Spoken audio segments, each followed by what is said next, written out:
Hi, this is Josh Marshall, and this is the Josh Marshall Podcast. We got a few interesting things we're going to talk about this week. The tenor is a little different, and the things we're going to talk about sort of run a gambit. Although I don't know, in some ways maybe there's an underlying unity between them. You've probably seen a number of different news organizations over the last week or so have been publishing this flood of text messages. I think most or all of which, Mark Meadows, President Trump's last chief of staff, is the interlocking character. They're all going through his text messages, but they're coming from everybody under the sun. Everybody under the sun who was involved in the Trump coup, basically, and uh, and those have happened with or at the same time. I don't know if the sourcing is the same. I doubt it. But with these Kevin McCarthy phone recordings, and the fact that they're recordings of these calls is itself a little. I haven't seen a lot of discussion of like why were these recorded? These are really confidential conversations, and generally speaking, if things are confidential, you don't want recordings floating around. And yet there are significant, there are lots of people on the call, so lots of people can make recordings. And I think I'm forgetting now. I mean, as a publisher, I should know this, but it hasn't directly affected me for a long time. I think Washington D.C. is a single side recording law.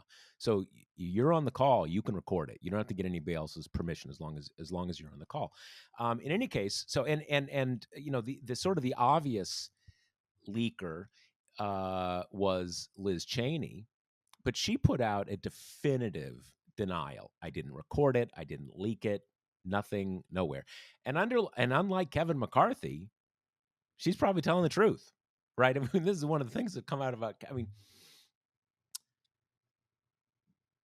the thing with the texts and the calls, and again, I think they're all of a piece, even if they're coming from different sources, because they show you the real time stuff where even someone like Marjorie Taylor Greene's like, "Hey, this is pretty bad. They're going to shoot us. You need to get a handle on this." And then you have Kevin McCarthy saying, "Yeah, Trump should resign, and why isn't Twitter banning all my members?" You know, before everybody got their marching orders, before everybody got their script about what they were supposed to say about this, and one of the things with Kevin McCarthy, first of all, he's just a liar. Now, I don't mean that in the sense of there are people who are, predatory, pathological liars. Lying isn't just something they allow themselves to do. It is part of their essence. It is deception and predation is kind of their thing. I don't think McCarthy's like that, but sometimes he'll get caught in an awkward thing and he'll just deny it. And then short time later, the proof will come out. And we've seen this before. This is the funny thing about McCarthy, one of the many funny things about McCarthy. And I suspect we're going to be talking more about him going into next year, unfortunately, but it is what it is. One of the things about him is people don't remember, not everybody remembers, that there was this leadership meeting in 2016, like the middle of 2016, maybe, I don't know, May, June, July, something like that in 2016, when Paul Ryan was still the Speaker of the House. And I guess, I don't know, McCarthy was the whip or majority leader. I can't remember exactly. In any case, in that meeting, he said, I think there's two people who Putin pays, Dana Rohrabacher and Trump. I mean it. I really think so. And Paul Ryan jumps in. He's like, "Hey, yo, let's not talk about that. Cone of silence. We're all friends here. We're not gonna. This is no discussing that." And I don't think, to be clear, I don't think Kevin McCarthy, had just gotten some CIA intelligence briefing that he knew that Trump was on the take from Putin. I just think that a lot of people were thinking that then. And Kevin's kind of a good old boy, and that's what he thought, and he said so. And then, of course, later he was, you know, Trump's best friend and the big, kind of Russia hoax guy. And with January 6th, you've had a similar thing. At the time, we know from various news reports, but I think pretty concretely, they had calls that day where he was telling Trump basically, what the fuck? You need to call these guys off. Enough of this shit. And Trump kind of famously is like, well, I think they care more than you do about the election, Kevin. And McCarthy reportedly said, who the fuck do you think you're talking to? You know, acting like a sane person would act. And even a couple days later, he was saying, let's not beat around the bush. Trump is responsible for this. But that did not turn out to be the path to the future in the Republican Party. So Kevin McCarthy fell in the line. And he has always been willing to do whatever is necessary to remain Trump's best friend. And the interesting thing is here, people lie.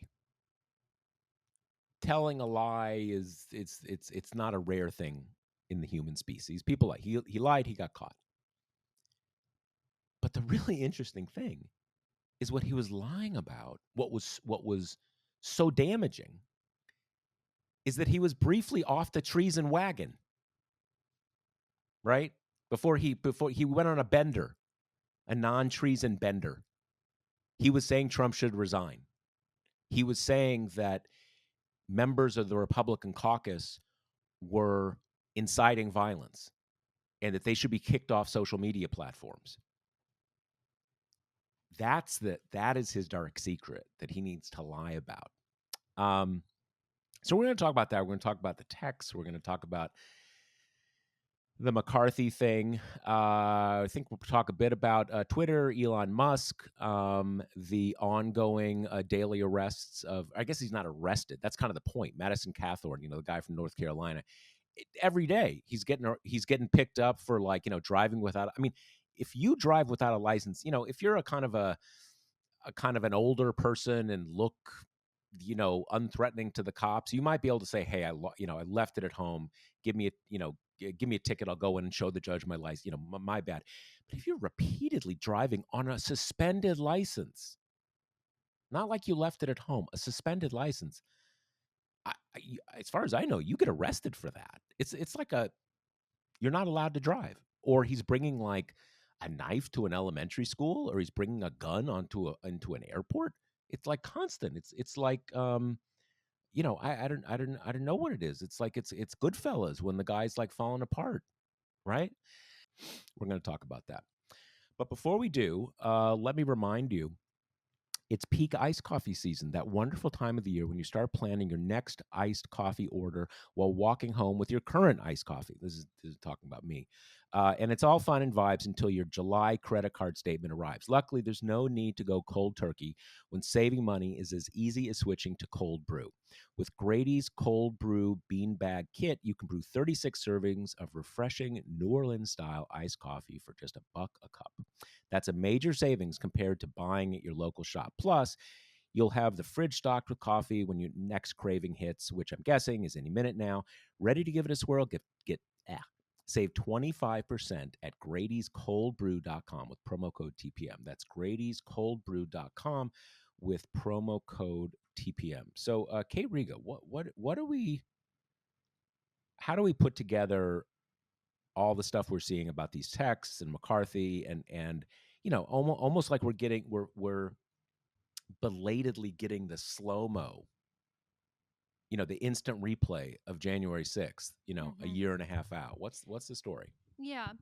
Well, let's kind of put a bow on McCarthy before we move to the text, because I agree with you. They're very interrelated. But a thing that I thought was funny that happened kind of right when the first McCarthy bomb dropped, and aside, the reason we're getting it in this drip, drip, drip, perfectly calibrated to stay abreast of the news cycle and to have like multiple iterations get to lead the A block of the cable news shows is because it's this crazily orchestrated book rollout by these New York Times reporters that I really think has not that part of it has not gotten enough attention. I mean, it's like we almost never get a good response to critiques of why are you guys saving this for your book? You're journalists, isn't it your job to let us know about it as soon as you get it?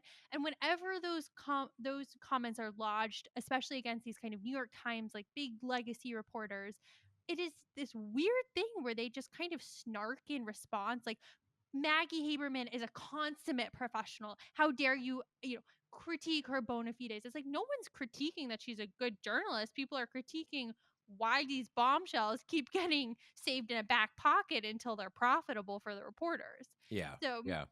you know, Well, it's another funny thing there, and I haven't thought about this dimension of it. That there's one question, one sort of framework about the reporter and the public interest, right? Okay.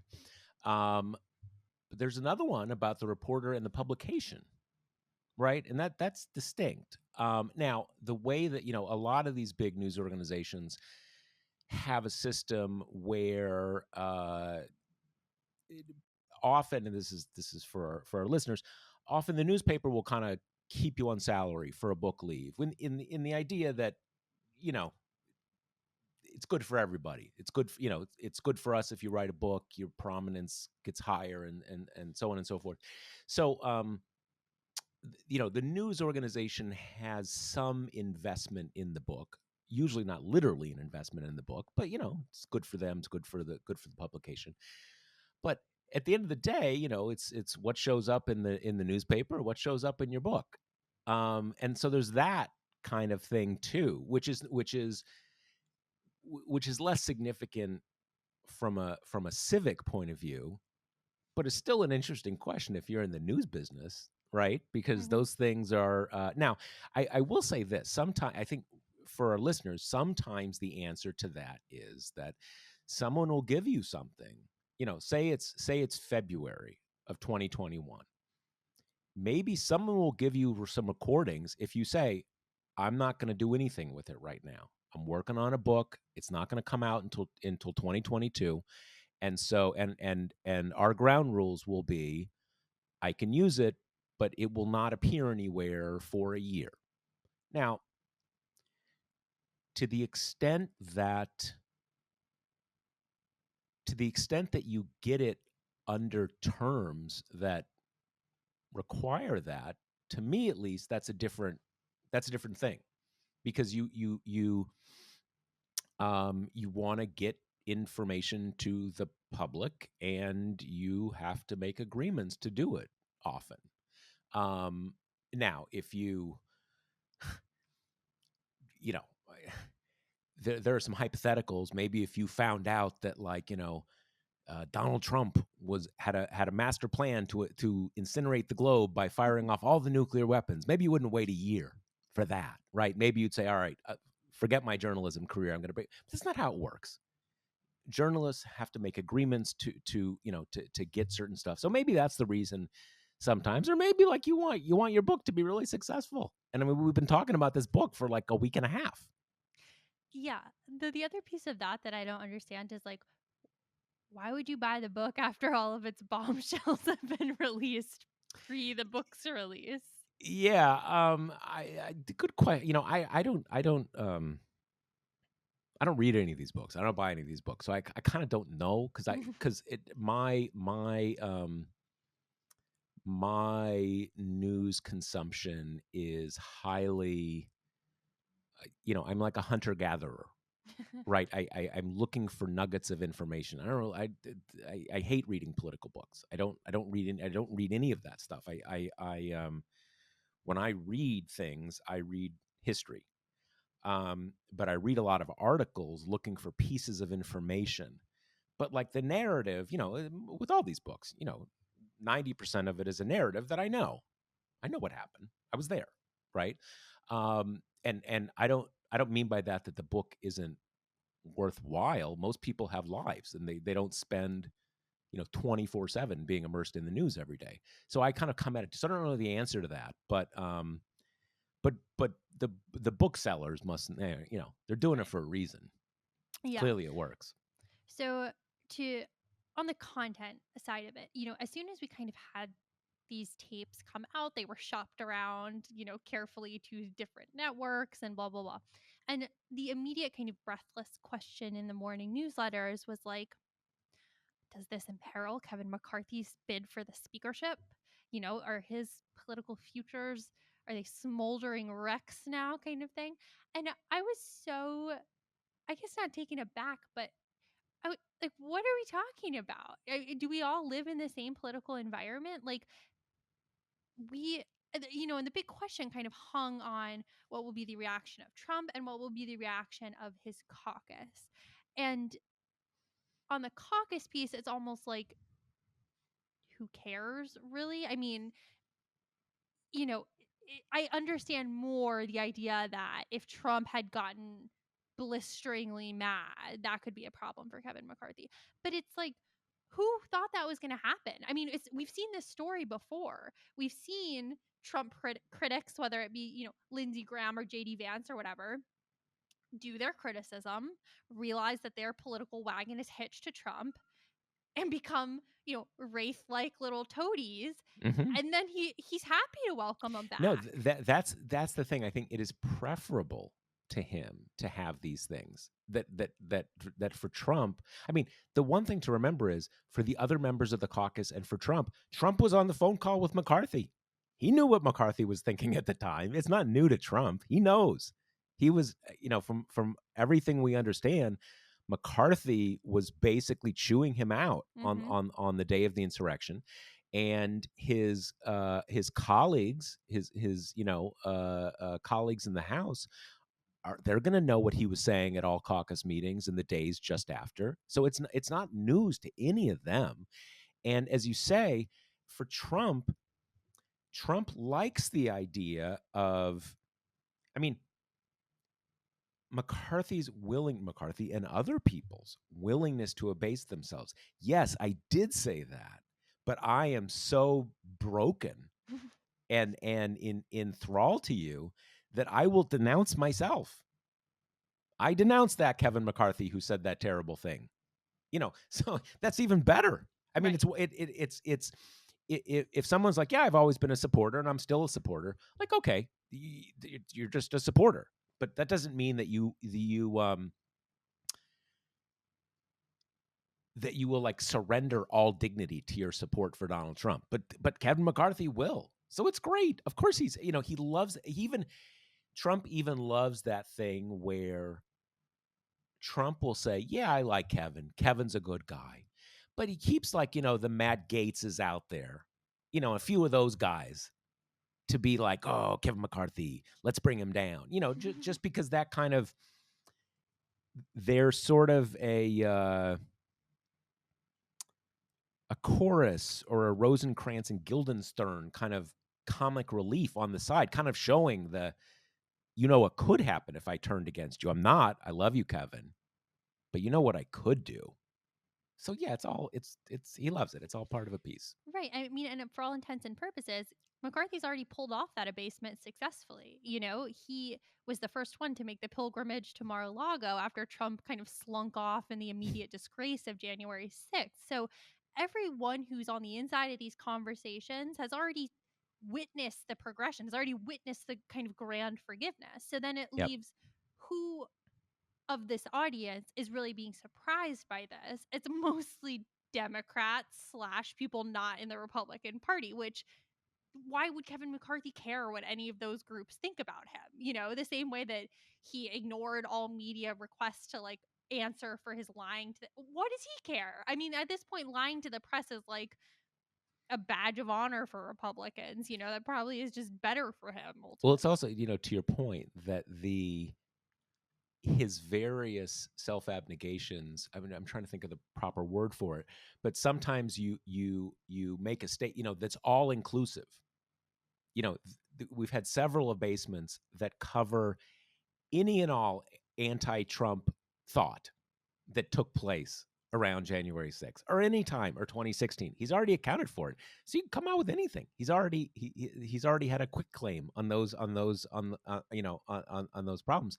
I will say this, slightly different in general. I still basically believe this. I think that despite all his antics, despite the fact that maybe maybe he's going to get back on Twitter or whatever, President Trump's strength in the GOP is declining. There's no question of that. I will say this though. This struck me a little bit. You know, a week or two ago, he endorsed J.D. Vance in Ohio, the Senate candidate in Ohio. Open seat, currently held by a Republican. Open seat election next year. Democrats have a pretty, as potential Ohio Senate candidates go, pretty good candidate lined up for that race, I think. And lots of Republicans, basically Republican state, Republican year,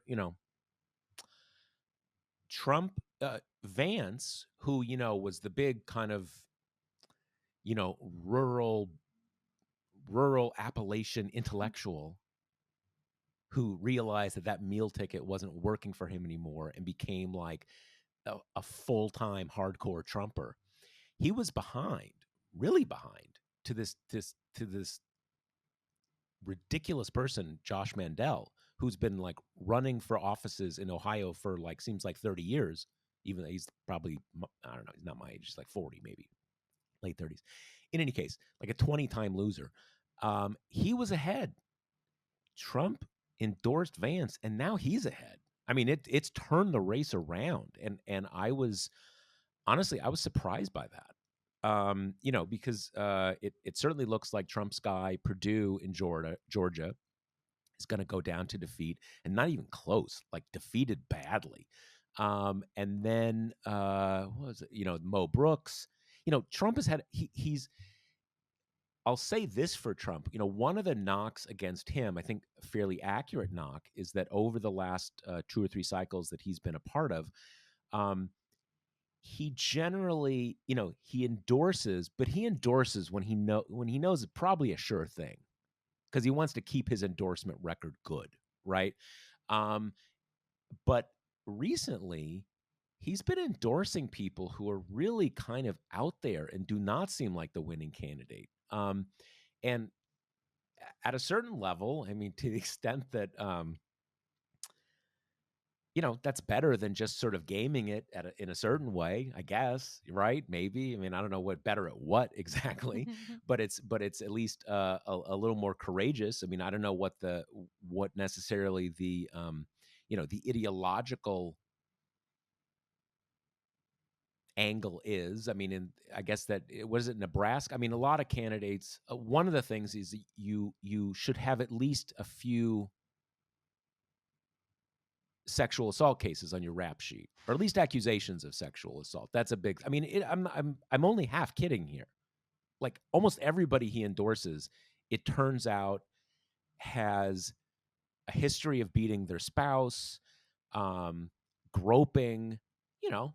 It's like in the mafia. You got to kill someone before you're like a made man. You're for real. And like in the Trump world, you need to have groped some women or assaulted some women, or I don't know, sent dick pics or something like that to be real in that world. And is it Nebraska, Kate? This guy, the Herbster or whatever? Yeah, right. Is it? I think he's running for governor, or say this guy who's running for governor or senator in, I think it's Nebraska.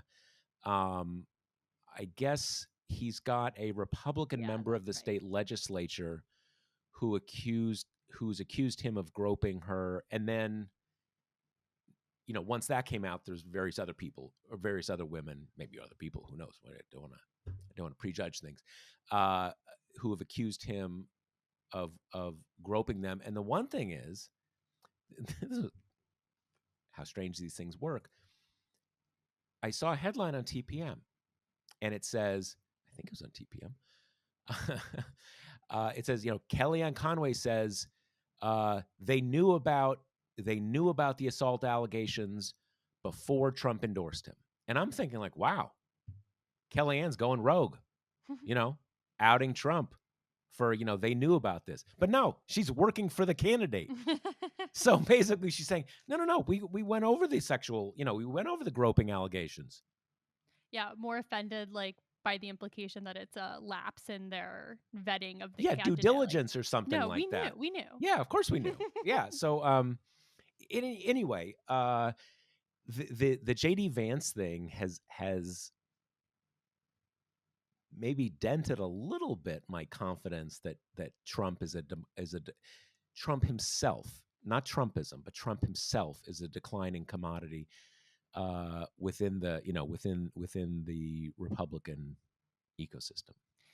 Yeah, it's funny. I've been working on a piece about big lie secretaries of state candidates and Trump's kind of this woman that Trump endorsed in Michigan in September who has essentially no political experience whatsoever and was kind of a non-entity, but rose to prominence in the kind of Fox Newsian world because she had volunteered as a poll worker in Detroit and was just willing to basically make shit up. And so they put her on TV and Which she's not that one that Giuliani was together with, is she the one? Remember the blonde with kind of no, the that's not okay her. okay Her name is Christina Caramo.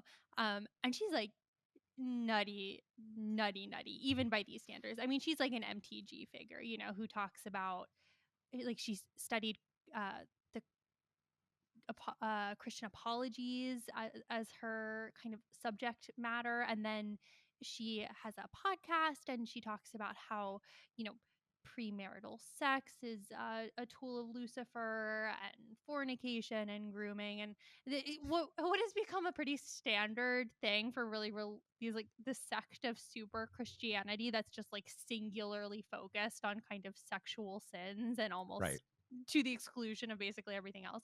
But so she was like this non-entity, just willing to be kind of a whack ball for the cause.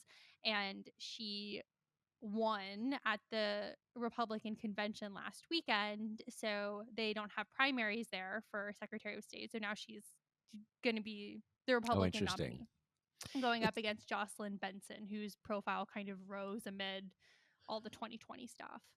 Wait, who is the current AG not running again? This is for Secretary of State. Oh, I'm sorry. Okay, Yeah. Secretary of State. Got it. Because the what is the current AG? Wait, new. Oh, God. Dana. This is I shouldn't Nessel. do. Yeah. I shouldn't do because I don't remember every name, but she was very prominent.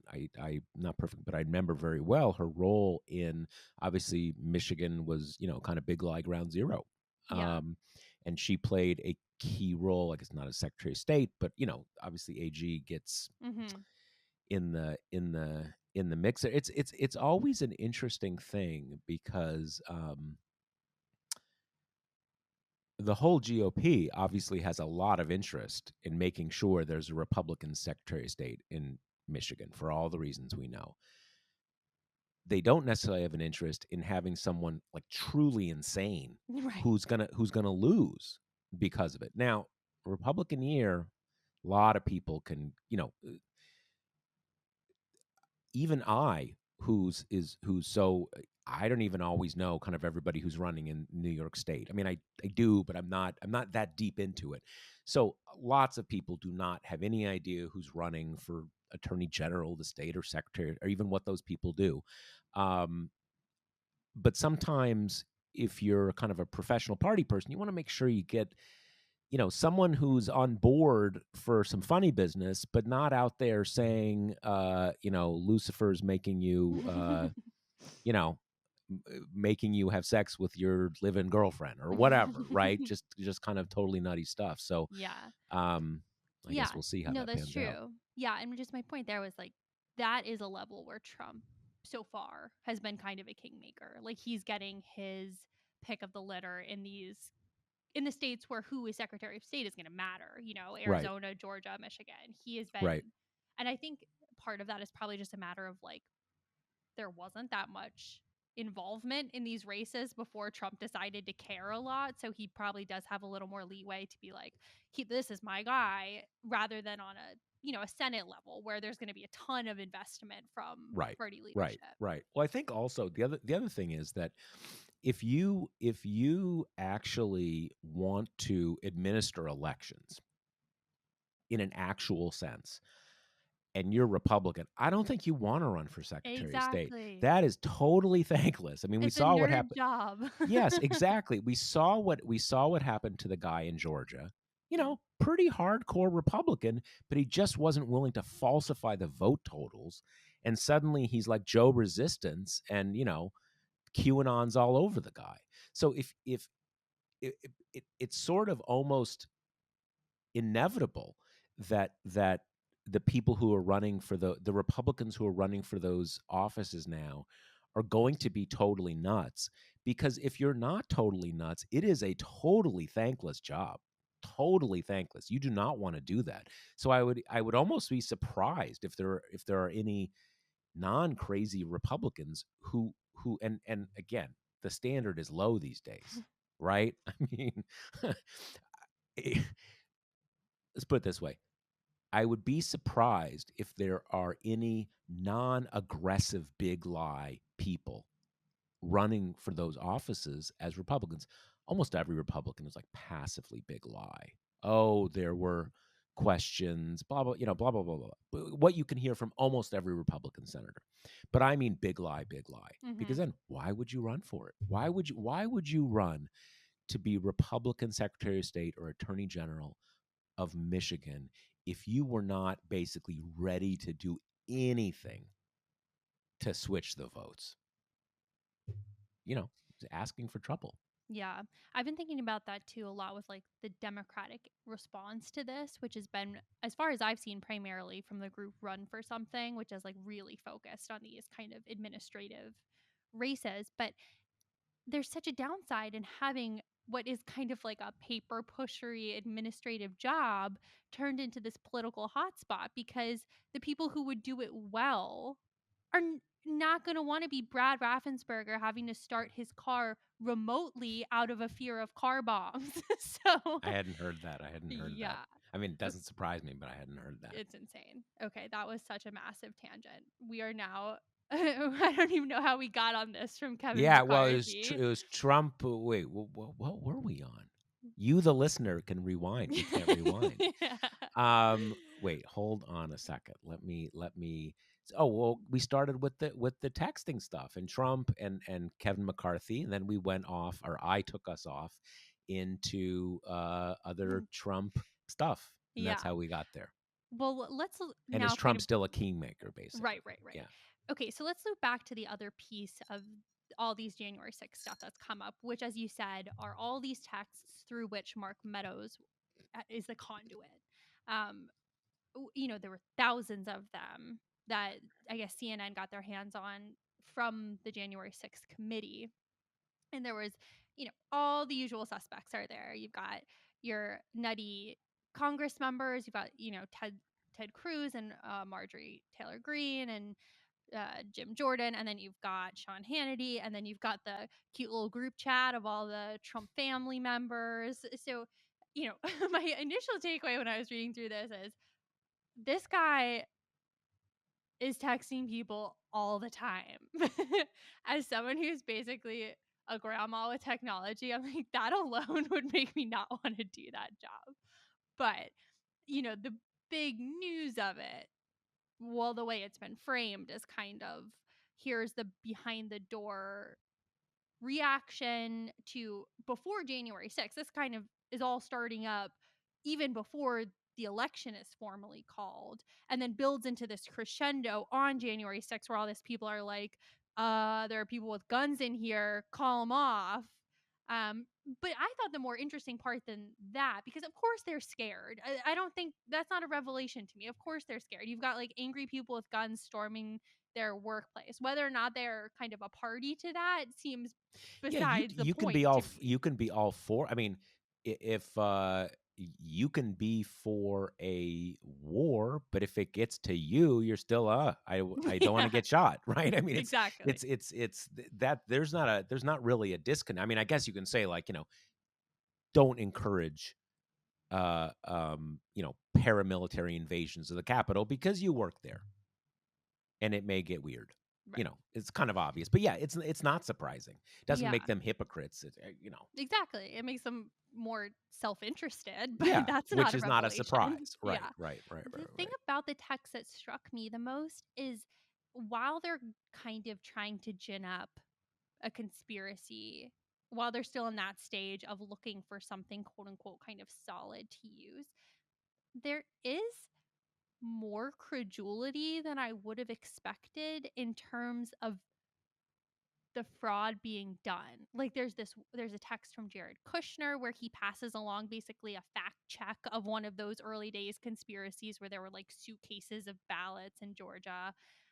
There's an exchange with Mark Meadows and Ginny Thomas, wife of sitting Supreme Court Justice Clarence Thomas, back at it again, where she's like, I don't understand your distancing from Sidney Powell. And he's like, well, she doesn't have anything, or if she has something, she's not telling us. And that was so striking to me because even if it might not really matter in the end, I'm like really fascinated with what is belief and what is political expediency and where that line is. And there is a sense in these texts that at least for a time, Mark Meadows was kind of earnestly looking for some election fraud, clearly you wanting it for political expedience, but there is a Right, sense that it's not something that he's completely like, oh, we know this is bullshit, but we need to do this. And right, that is like right. kind of alarming and fascinating to me. And I guess it makes sense if you are steeped in this stuff constantly, if you're in a media ecosystem that is steeped in this stuff. I mean, I guess at some point you do start to drink the Kool-Aid a little bit. Yeah, and I mean, this is I think lots of people greatly underestimate the part of this that is real belief. And we have a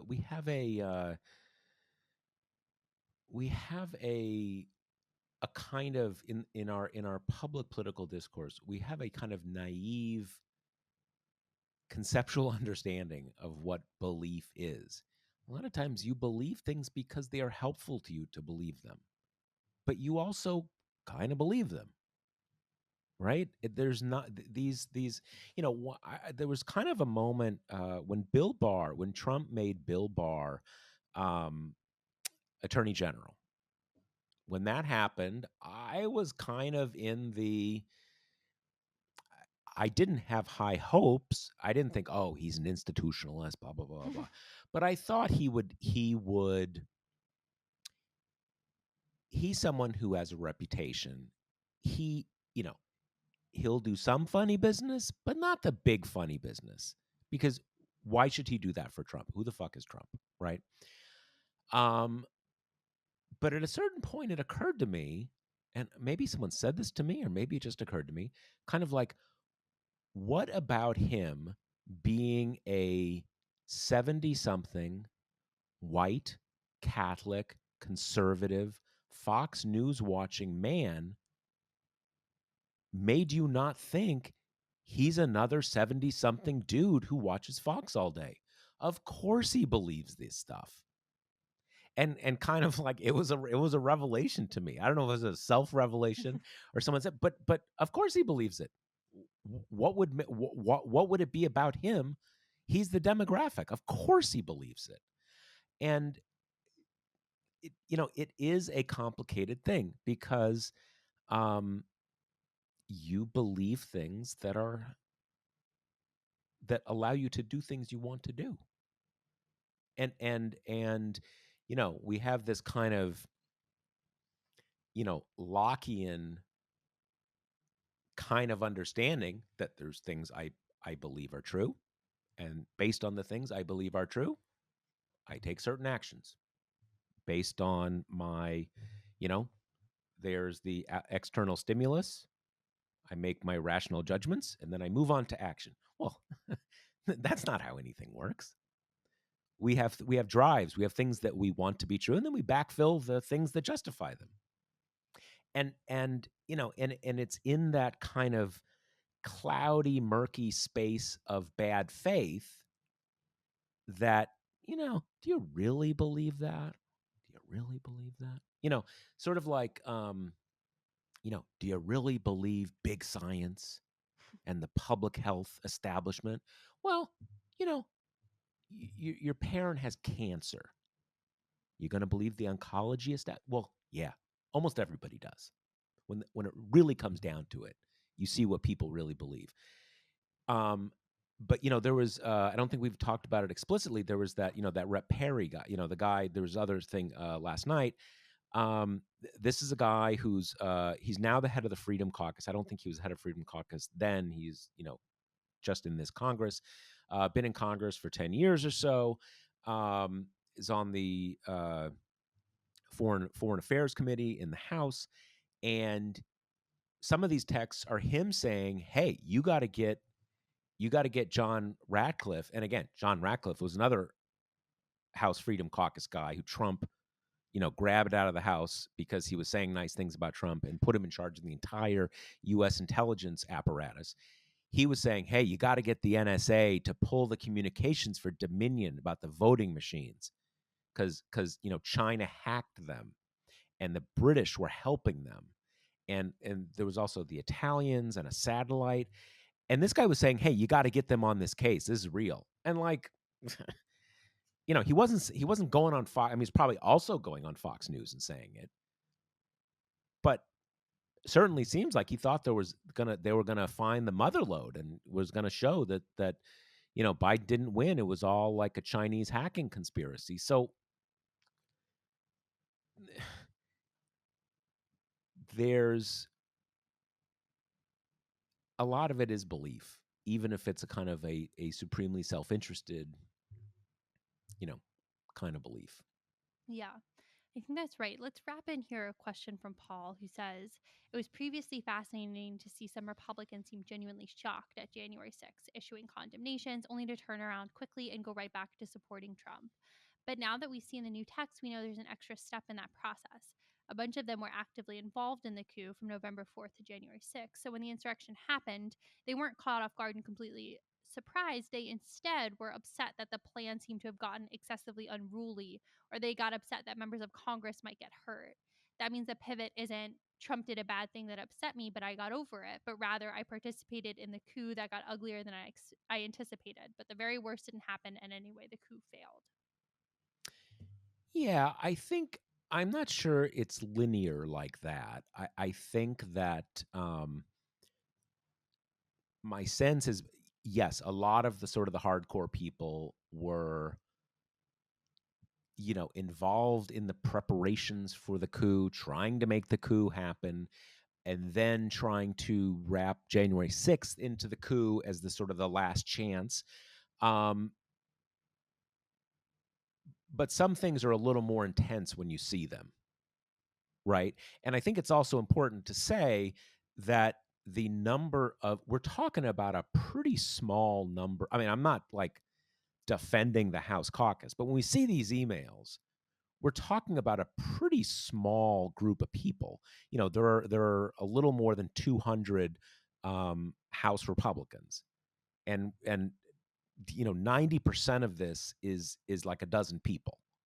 So a lot of people who are out there saying this can never happen again, they weren't participating. Now they weren't doing enough to stop it, but I mean, it's not all the same people. But the other thing about kind of like the condemnations, and now they're totally down with it. It's a really good example of the way we operate within certain permissioning structures, and that deeply shapes what we think, what we say.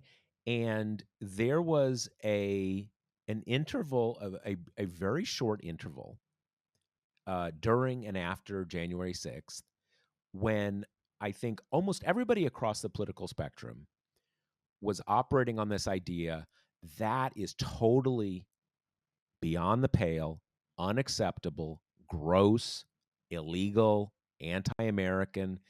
Even like the Foxes and stuff were kind of, sort of on that page. And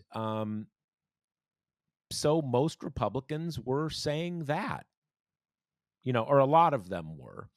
Um, and then the permissioning structure changed, and it became again one of those things where what you say about January 6th is, places you in the that identifies you in the great American polarization.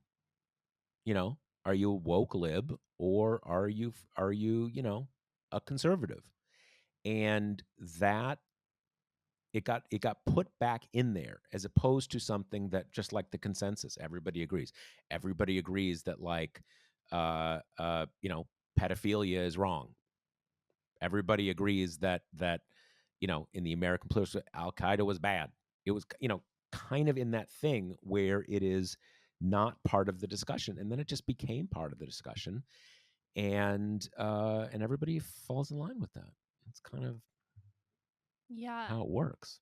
it's why I've kind of long thought that it was such a mistake not to capitalize on January 6th right when it happened. And by capitalize, that sounds more kind of political expediency than I mean. But the hours after it happened, it felt like there was actually potentially room and space for a shift in the Republican Party. I mean, in the immediate aftermath, kind of right before the electoral count, before Congress regathered and did their votes, and you still had, like, Ted Cruz and Josh Hawley, but you had other people peel off, other people who were kind of extreme Trump people still be like, no, I'm not doing this anymore. There was this really brief and fleeting window before, as you say, before things kind of concretized and everyone fell back into their line, where the overwhelming feeling was just horror, because it was scary and it was violent and symbolic and everything else.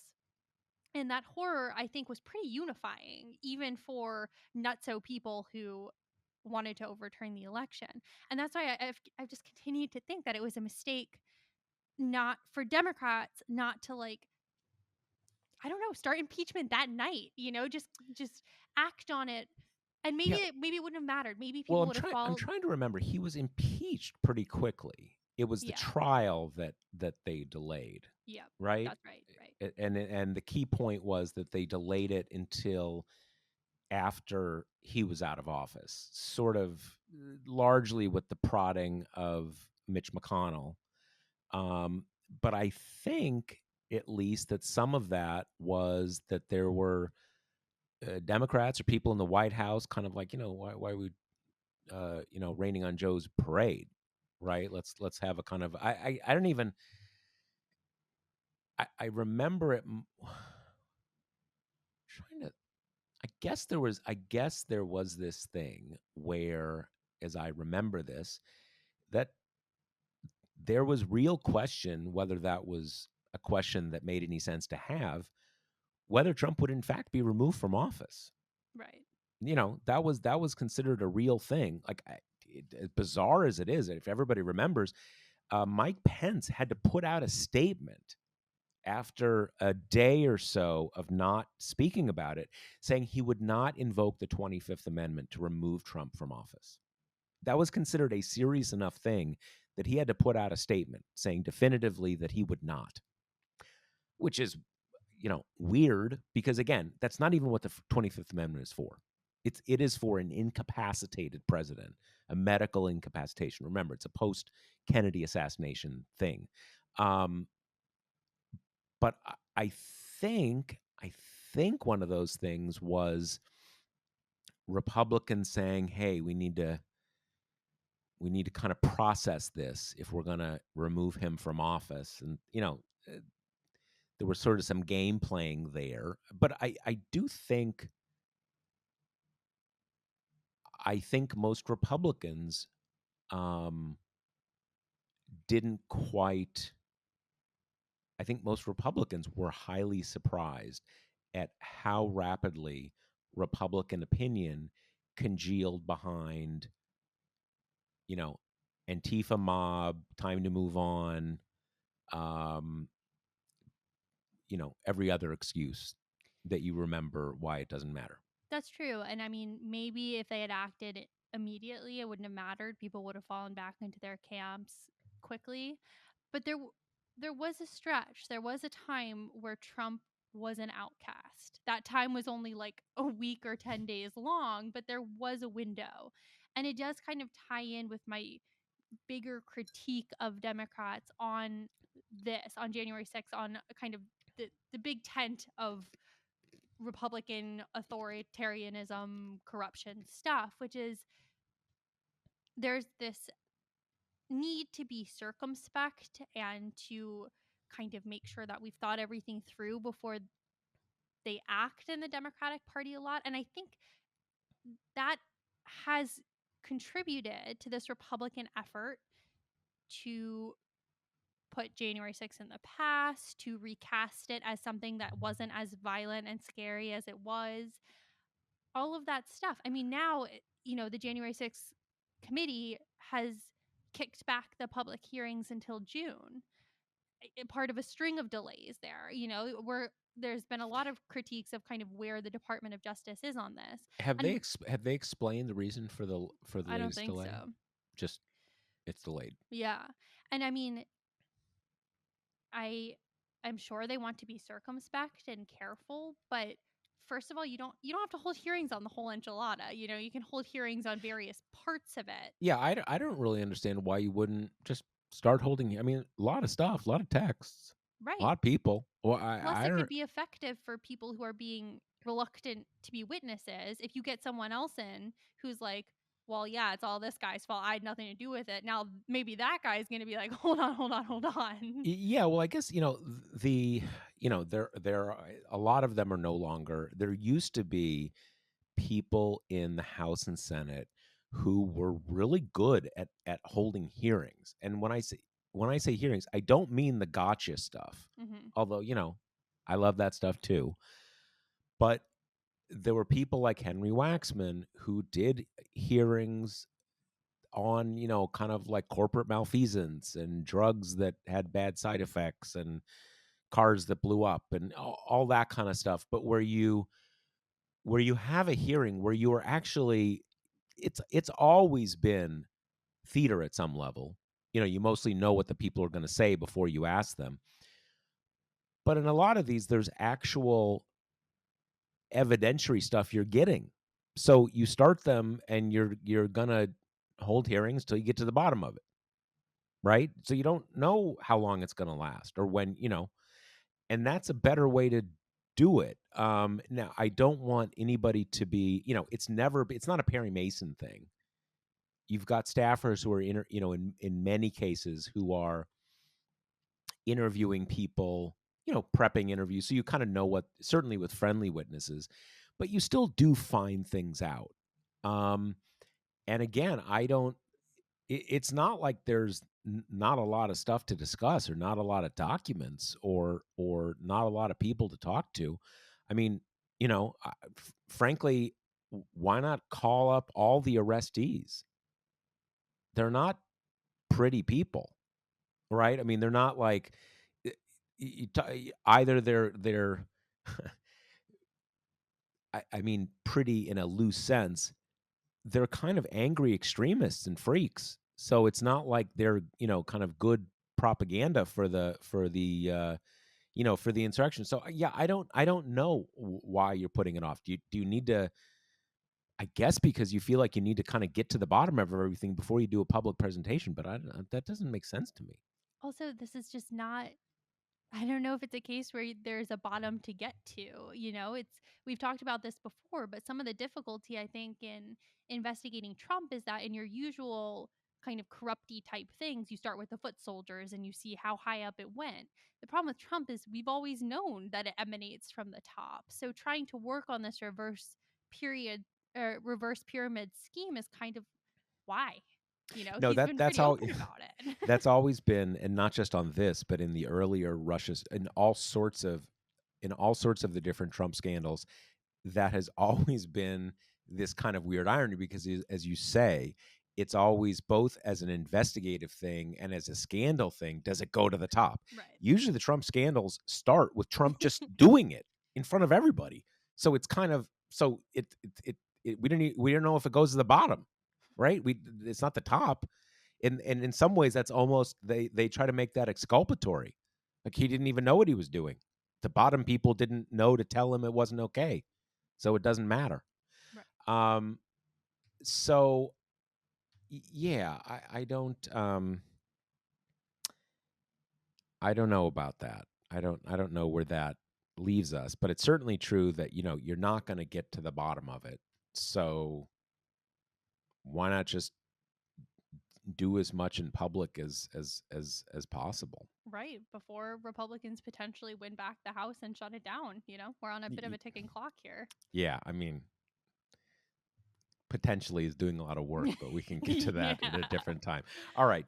Okay, so quickly, uh what is your sense on the Twitter stuff and the Elon Musk thing? I did a post on it, but what's your where are you on this? All right. I'm sure you have deeper thoughts than me because this is like my whatever the opposite of a sweet spot story is, where I largely hate everything involved. So I like pay minimal attention. Like, I think I don't like Twitter. It doesn't make me happy. Use it because it's part of our profession, and that's about it.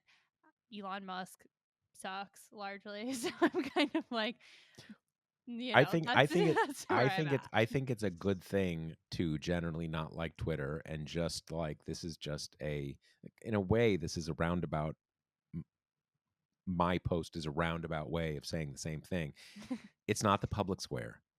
It's an app that was owned by people on Wall Street, and now it's owned by one guy in Silicon Valley, and like, whatever. And even like, frankly, even the thing about like, if they let Trump back, I don't really care. Frankly, I'm not afraid of Trump. I'm not afraid. What Trump represents is very dangerous. I'm not afraid of his words. We had him on Twitter, and he was driven out of office. So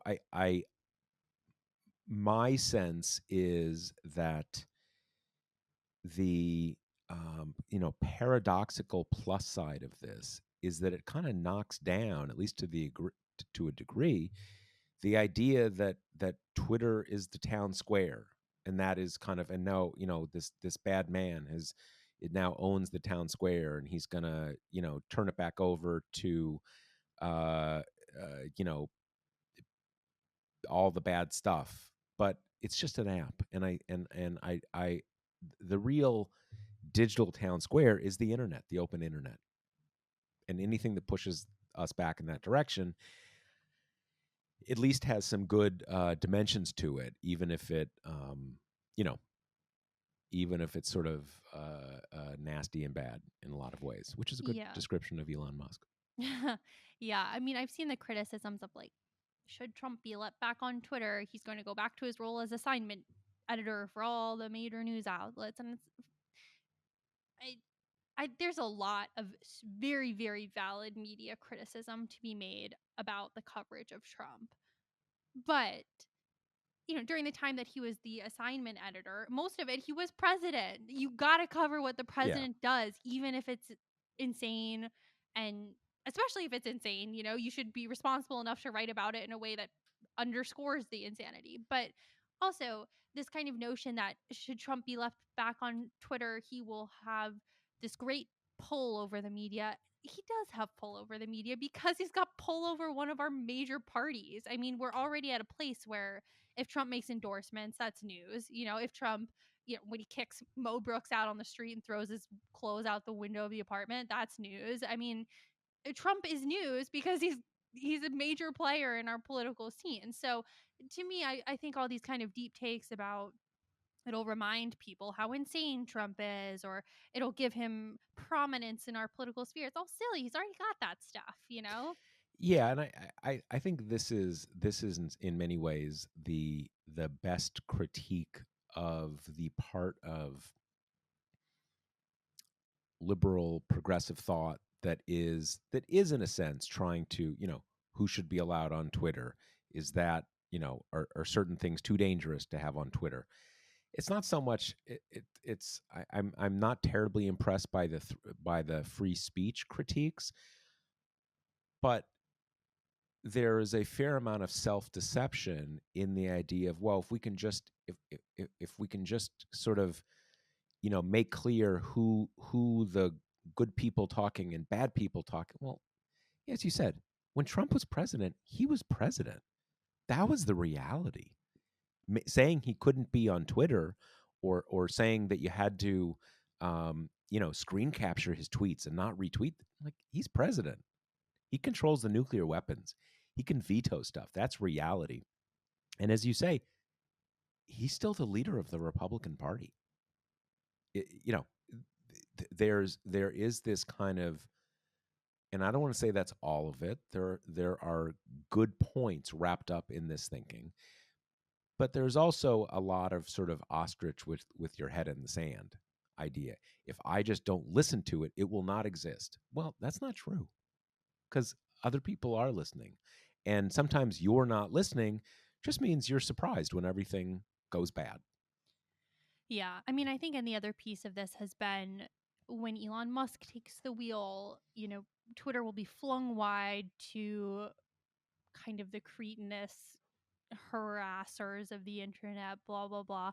And to that, I'm like, what world are you guys living in? Because Twitter's like that already. Like, I mean, I have, a quite a modest following, and I still get shit on every single thing I ever post. I mean, that's just the world. Yes. Allowed we have decided that in our internet interactions, you are allowed to be hostile and unfair, and you should never ever give anyone the benefit of the doubt. And if the person posting is a minority, you are free to go after that as well. And there is very little you can do about it. I mean, that's the internet. So this kind Yeah. of idea that Elon Musk is going to set loose Pandora's box is like, it's been loosed. Yeah. I mean, there's exactly there, and Twitter is really the lightest in its touches about all this kind of stuff. Paradoxically, Facebook, there's a lot more that Facebook restricts, not things that some of the people who listen to this podcast necessarily care about, but uh, I don't know, just lots of things that just are not allowed to be, on Facebook. I mean, the real story is that Twitter has always been on pretty much under tech libertarian management. And over the last 5 or 6 years, it got into, some stuff. If you were saying that, like, COVID is actually fine, go out and get COVID, they'd put a little thing, hey, listen to the CDC about COVID, it's dangerous. Okay, whatever. Right. So yeah, it's not like, it sucks as it is, and if you feel like it sucks, don't go on it. It's just a company. It's just a private company. It's not the town square. Honestly, the my biggest takeaway from this whole thing is just the amount of kind of moral vacancy that Elon Musk has to have $44 billion to spend, and to spend it on this. I mean, like, that does fundamentally blow my mind. That's enough money to, if not cure, severely help some societal ills. And it's kind of wild to me at this point that you're like, nah, I'm gonna buy Twitter. Well, up until just a few years ago, that was the scale of the largest private wealths of anybody in the world. Just a few years ago, Warren Buffett, Bill Gates, they were all in the, you know 60 billion, 70 billion, 80 billion. So a little more, but I mean, it's almost like that. And I Mm-hmm. guess he has something like 250 billion. I mean, largely because I think the inflated stock price Mm. of Tesla, but still that's where he is right now. And I think this is basically just an ego trip for him. And, like, look, when you have $250 billion, you can have some crazy ego trips, right? You can do some crazy shit. That is a crazy, crazy, crazy amount of money. Um, I know. I just wish his ego tripping was more in the direction of like I will single-handedly fix climate change or something. Everybody's got their thing, right? Yeah. That's not his thing. Um, yeah, and my own personal sense is that he'll rue the day because this is a company that is really thankless to run.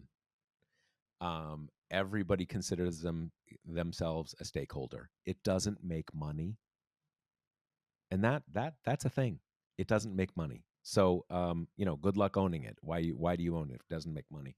So I think I think the joke may be on him, but there'll be a lot of you know digital carnage on the way there. I guess Madison Cawthorn. What is there to say with Madison I Cawthorn don't know. except he gets arrested every day? I just Or thought we could end on this perhaps higher note of yeah, okay. just the astonishment that one manages to run afoul of the law so frequently and in much the same ways over and over and over again. Yeah, I I don't get the driving thing. Like you have a suspended it's not like he's, remember Congress can have someone drive them around. Right. I don't completely get that. And I also with the gun, I mean I do wonder if he seems like he's on one of those kind of bad trajectories, right? Where something not great Something's happens. weird. Yeah, like you're kind of out of control. And I Yeah. I don't but maybe that's just how he rolls. I mean, it's been this way in a way for a while, but it does seem like it's accelerating. Yeah. Um It's so just yeah, I funny don't because, get like, that I am exactly. someone who takes all of my toiletries and, like, uses a magnifying glass to make sure they're under 3 ounces. And then he's, like, going through the security multiple times with a loaded gun and thinks that, like, that'll be fine. Yeah, I mean, I guess if you I guess different people deal with firearms in different ways. To me, carrying a gun would be a pretty big deal. And I Right. would assume if I was taking a gun through like a TSA checkpoint, they wouldn't just say, "Oh, yeah, you can't have the loaded gun." I would expect everybody to come out at me with like machine guns and tell me to Exactly. to get on the floor or something like that. Yeah, I I got, don't like, I taken out of line one time because, like, the fibers in my skirt were, like, in some way metallic or something, and it was, like, a whole to do, and I'm just like, I don't know, it's so weird, it's so weird. And, I do wanna get in this Politico criticism before we wrap, which is that there is clearly a mountain of things that you can criticize Madison Cawthorn on. And did you see that weird political thing they I ran of him in that was Monterey? that was so weird. So I weird. And yeah. I mean, I looked at it and I was like, okay, okay, am I missing what is the newsworthiness of this? And then, the deck of the piece was like, he has accused Republicans of inviting him to cocaine fueled orgies. And it's like, yeah, and so the connection to Well, this is that and he has other been to parties? and just for our listeners, if you didn't see it, it was basic. I think it was actually on a cruise ship, like a cruise ship kind of dress Yeah. up gag. It was him. He was wearing lingerie, but not in a kind of a guy in drag. Yeah. That's just not a big deal. It's kind of and I don't know if this was the kind of the point of the people who leaked it, but I saw in like the commentary, like, well, you know, he's talked a lot about transgender and now he's like, no, dude, no. Like, say what you want with him about him with trans, but this has nothing to do. I mean, nothing to do with anything, and a little embarrassing, I guess, but like, who cares? Completely, who cares? And yeah, I think I think the thing is here is that Republicans want him out, Yep. and in the Republican psyche, that is kind of embarrassing. He dressed up as a girl. You know, what are you, gay? That kind of. What, are you a groomer? Yeah, exactly. But I don't know why that was weird.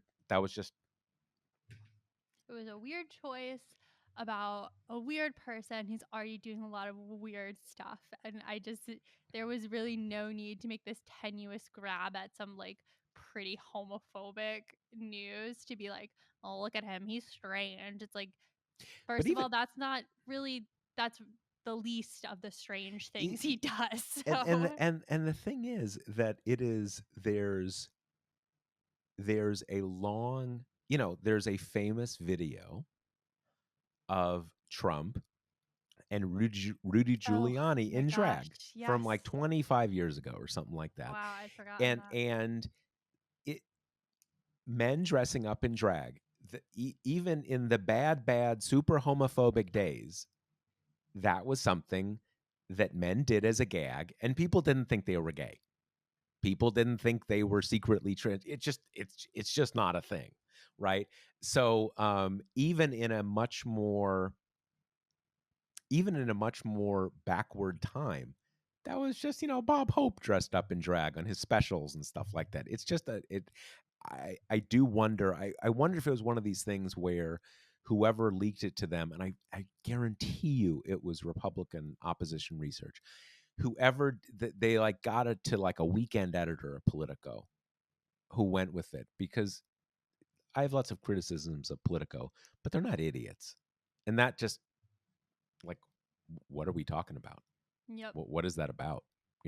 So anyway, so I'll tell you what it is about. Is you got to remember that the Josh Marshall podcast brought to you by Grady's Cold Brew Iced Coffee. You can save 25% at Grady'sColdBrew.com with promo code TPM. That's Grady'sColdBrew.com with promo code TPM. And I think that's it.